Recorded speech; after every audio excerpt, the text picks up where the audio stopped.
Being in the hospital is stressful enough without having to worry about who is going to take care of the ones who depend on you the most. News 8's Madeline O'Neill tells us about the efforts to help patients and their pets in La Crosse County. Mike, for some people when they get in the hospital, the first thing on their mind isn't getting treatment. It's who will be taking care of their dog or cat while they're gone. So now an animal daycare is teaming up with local hospitals to make sure both pets and patients get the care they need.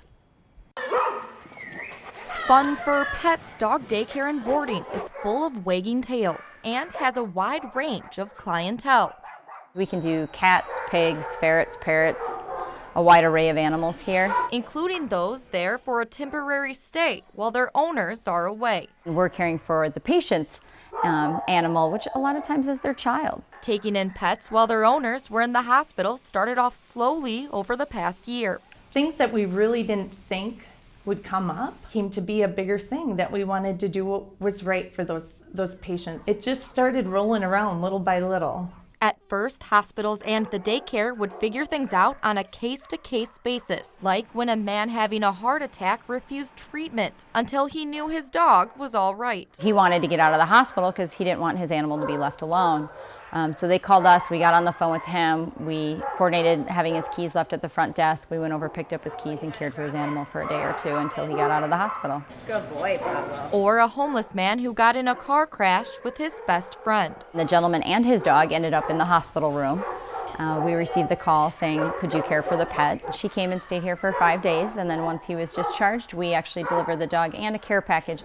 To have a set plan when situations like that arise. Fun for Pets is working with Gunderson and now Mayo Clinic as well for a more organized approach to fostering patients' pets.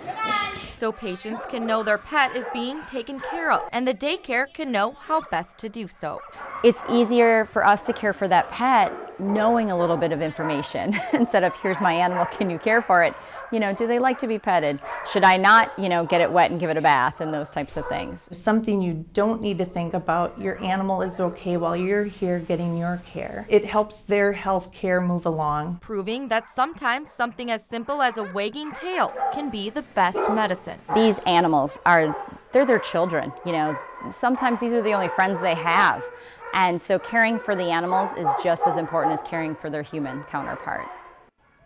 Now, obviously, taking care of pets isn't free. According to Gunderson, the health system agreed on a set charge with the daycare, but they take each situation as it comes. If someone can't pay for the services, oftentimes they can get a discounted rate, or in one of the cases, some of the daycare's clients pitched in to pay for the homeless man's dog to stay.